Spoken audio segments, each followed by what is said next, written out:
Hi, Zach. Welcome again to Zack and Zubeyir's Tea Circle. Yeah, this is my tea. And this is the tea that has been given to me and bestowed from our shared creator. Wow. Yes. I won't drink it then. If it's your tea, it's going to cause you pain, and that's going to be what the reading today will talk about. Okay. So, we're continuing our discussion about angels. This time, last time we talked about the difference between an artist and a general workaholic. And yeah, I like that word. A businessman who gets lost in his work doesn't feel isn't in, let's say, a relationship with beauty. Not much. Not much, not zero, but he may not realize even the one that he's in relationship with. Whereas an artist leaves that paradigm and focuses only on that beauty. Only on that beauty. So yes. He neglects the creator. Hold on, wait a second. It's jumping too far. Okay. He focuses on the beauty, the aspect of the beauty, and the higher level of humanity.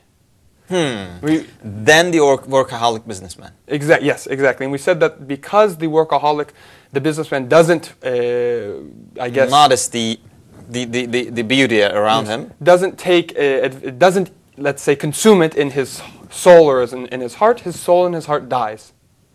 We said that he became a zombie. Yeah. Which we see, I think we see that. Yeah. Whereas the artist doesn't become a zombie. They called him zombie because he's just alive, but his heart and spirit, maybe soul, kind of isn't alive. Exactly. That's why we call him zombie. Exactly. And so that's what the workaholic looks at. Whereas the artist doesn't. Isn't a zombie? Is not a zombie because he or she has a relation with beauty, with meanings around him, and is focusing on those. In fact, will even sacrifice his material well-being for it. Yeah. Okay. And they might. We see this. They're consumers for the beauty. Exactly, and that keeps their heart and spirit alive. They don't become zombies. Yes, you're right. Yes, you're right. However, the problem is here, if it's done with an atheistic view or with or through the view of belief. We have two paths. I mean, if we'll read this now here, if for while this infinite adornment requires an infinite duty of contemplation and worship, man and the jinn can perform only a millionth of that infinite duty. What does that mean? Think about the artist, a human artist, general, atheist or non-atheist, doesn't matter. Okay. How much of this universe's beauty are they able to consume? Well, a small percentage, I guess. Very small. If we understand that in outer space, different dimensions, lots of different places that we haven't even discovered yet, and 1/1,000,000th might even be too big of what we're able to actually see. Well, that's just a description, it seems. Yes. So, it means that we are able to see a very small amount. Somebody who... So what? Think about somebody who has sacrificed their entire life, let's say their material existence, in order to witness beauty. If they realize and... Oh. Yes. Well, I'm an engineer. So I'm going to make a comparison. A businessman who sacrifices his whole life to make a fortune, but he just can't make it. It's just impossible for anyone, even if you are the richest person on the earth. It's impossible because he's going to die, and you cannot never get there. It's endless. If you are an artist, you want to consume or witness the endless amount of beauty, meanings with your heart and soul and spirit, but you can't. You just can't. And you're aware of it. That's the point. You are well aware of it. Because you haven't become a zombie. You are aware that you're not. The workaholic businessman, once his life comes to an end, is when he'll feel the most pain. Whereas the artist, maybe at the age of 17, or even younger, might decide to commit suicide because he realizes that. Wow, that's powerful. So it makes one very open to that pain, torment, and suffering. I have an example in order to probably make it more clear. Shall I make it? Yeah, of course. I happen to be on a banquet. Hey, you go to a banquet, okay. Yeah, with some friends. Actually, there was an event that I had attended. Well, it just seemed endless. You go through it with a plate, and you can have anything. Are you by yourself in this banquet? Well, we had some friends, but I was there was a lot of guests other than me. I was picking things to eat, but it just seemed endless. I cannot eat everything. And the problem with the banquet is, everything was really delicious, and you were expected to have some joy out of it, but instead you end up suffering. Yes.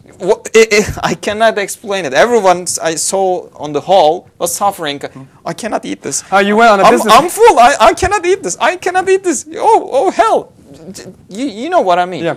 Yeah, I think you experienced this on a recent business trip. Yeah, well, yeah. Yeah, okay. Because we were talking about that before.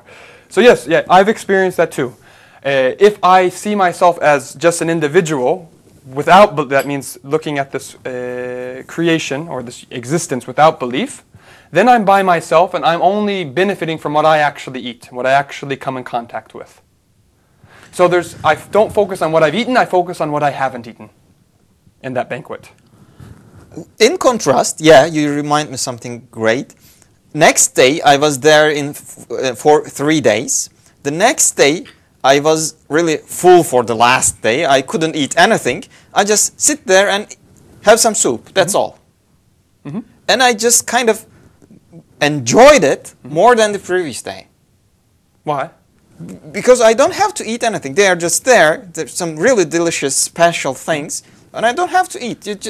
I have a question. When you were there the second day and you saw the other people eating, you were seeing their witnessing. You're witnessing their witnessing. Well, yeah.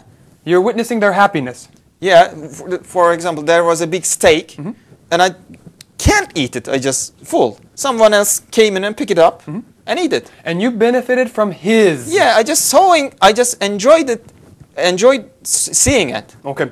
This is showing the second paradigm. If I am looking at if I'm looking at existence through the lens of belief. Wow. If I'm looking at existence through the lens of belief, all the people around me, all of the benefit that they are receiving, is also benefiting me, even though I might only have a bowl of soup. I can't eat the steak. Half of it. I can't eat the steak. But you can, and I'm benefiting from you eating the steak. I'm benefiting from your coming into contact with that meaning. Yeah, so we are just comparing the levels. If I'm in a dead soul, dead heart state, the only thing that I have to do is to eat everything. It doesn't matter if you do or don't. Well, it's just dead end. It doesn't make anything. Yeah. It's not joyful. It's not joyful, but it's also not so harmful. We don't realize the harm. This is if we're from the workaholic perspective. Yeah. We've become zombies anyway. Well, yeah, I eat as much as I can. I will admit I eat again, but anyway. But if I am well aware of not being able to eat anything more, it just kills me. And if I realize that I'm not able to experience the beauty in the thing that I'm missing. But it's just a torment. But if I'm able to experience the thing that I'm missing through somebody else's experience, then I'm actually not missing it. Yeah. That's what the angels are looking to. Exactly. How? I'm not able to benefit, to come into contact with all of the meanings in existence, in creation. I can't go to outer space. I can't go into the many different levels of tea. How many scientists look at this from different branches? They see 10 different things, a million different things when they look at this tea. Yep. I can only see one, and I can only get meaning from one. But I'm able to benefit from all of them if I have the eye of belief. So just as you go to the banquet, when we have the look at the existence through, when we look at the banquet through non-belief, I'm by myself and I'm eating. There's no other people around me actually. I don't care. Exactly. When I have belief, all those other people become angels and I'm benefiting from them. They're witnessing the beauty for me. So, angels are a very important thing for me as a human. In fact, I kill my humanity, I think. I kill my humanity if I don't realize that there are actually angels around me that are witnessing things that I can't witness. Wow. Okay. That's all. We need to think about this. Yes. So, let's continue this next time. We'll see you later. Thank you very much. Bye.